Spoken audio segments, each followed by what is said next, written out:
Morning students. जैसे कि हम पहले पैसिव वॉइस को पढ़ चुके हैं, यहाँ पे दोबारा आगे पैसिव वॉइस के टॉपिक्स को समझने की कोशिश करेंगे। I am Trilok Sharma presenting a new chapter of passive voice. Let's begin this topic.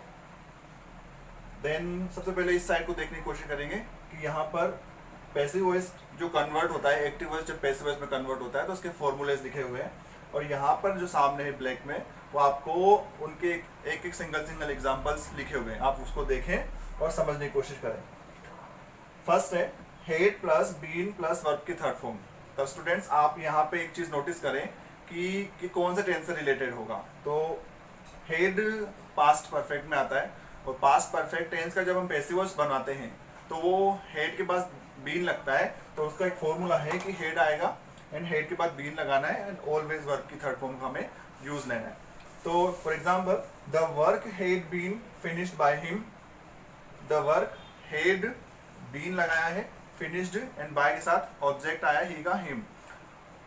इस प्रकार से हम पास्ट परफेक्ट टेंस का जो पैसिव वॉइस है उसको बनाने की कोशिश करेंगे। Second will shall plus be plus verb की थर्ड फॉर्म। ये विल शेल फ्यूचर सिंपल से बिलोंग करते हैं, और जब भी अगर हमारे सामने फ्यूचर सिंपल का अगर सेंटेंस आता है तो हम उसका पैसिव वॉइस बनाते समय विल शेल के बाद क्या रखेंगे, बी को रखेंगे। और ये आपको पता है कि in passive we should use always passive voice third form. New bike will be purchased by Sameer.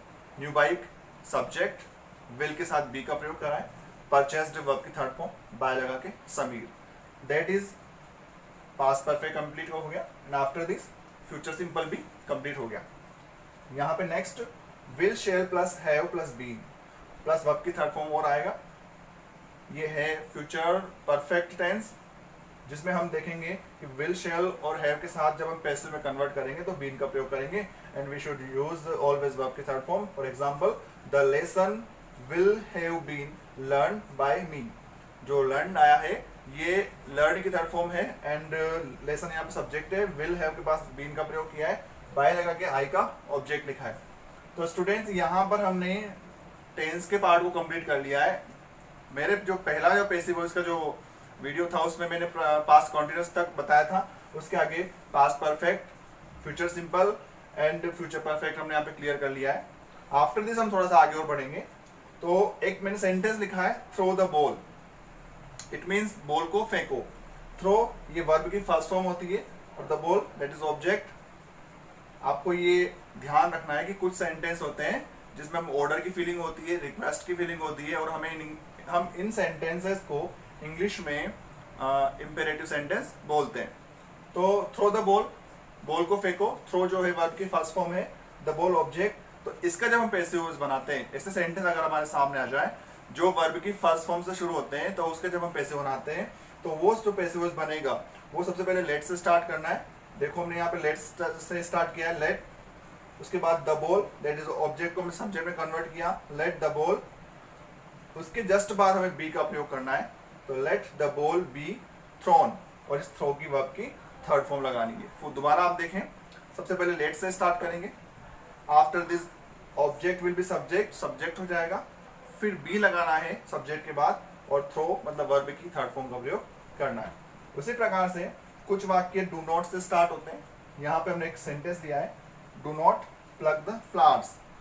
फूलों को मत तोड़ो। तो जब हम इसका पैसिव कन्वर्ट करेंगे तो लेट से स्टार्ट होगा, ये भी द फ्लावर्स आएगा। अब ये डू नॉट था तो नोट को हमने यहाँ पे लिखा है, let the flowers not be plucked.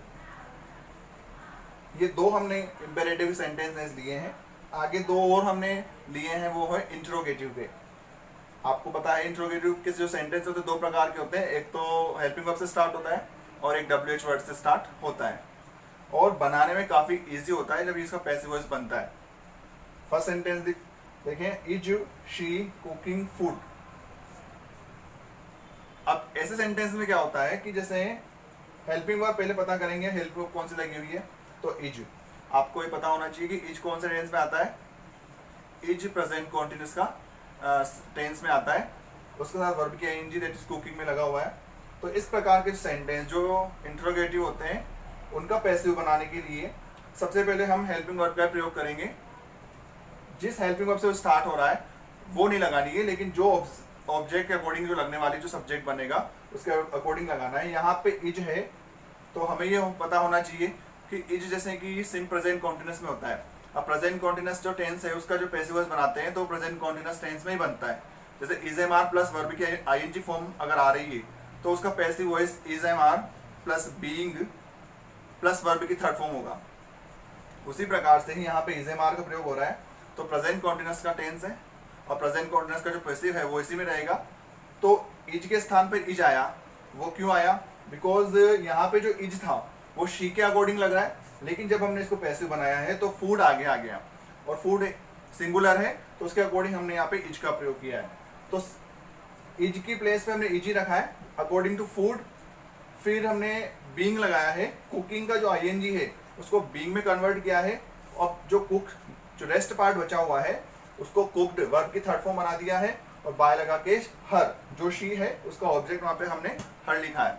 ये आप समझने की कोशिश करें कि जो टेंस है उनको आप पहले लर्न कर लें कि कौन सा टेंस का पैसिव किस प्रकार से बनेगा, बाकी की चीजें धीरे धीरे क्लियर होती रहेगी। And last, when will you return the book, ये जो सेंटेंस है ये फ्यूचर सिंपल का है लेकिन WH वर्ड से बना हुआ है। ये आपको देखने को मिल रहा होगा कि व्हेन से स्टार्ट होने वाला सेंटेंस है WH वर्ड वाला है।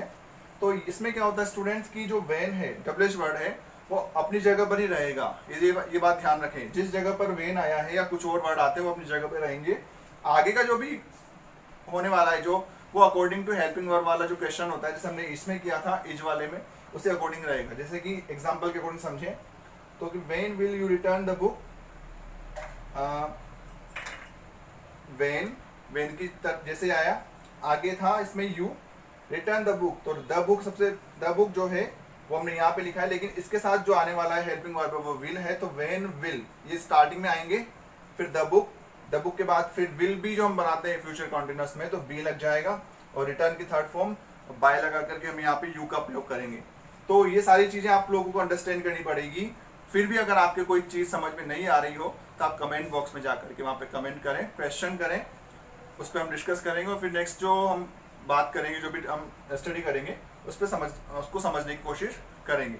तो आप इसको अच्छे से ध्यान रखें कि प्रेजेंट कॉन्टिन्यूस हम पढ़ चुके हैं, उसके बाद present perfect, future simple, future perfect, imperative sentences और इंट्रोगेटिव सेंटेंस पे हमने आज बात करी है। आप इसको समझें और अपने नोटबुक्स में भी लिखें और फिर भी कोई दिक्कत हो तो मुझसे कंसल्ट करें। Thank you.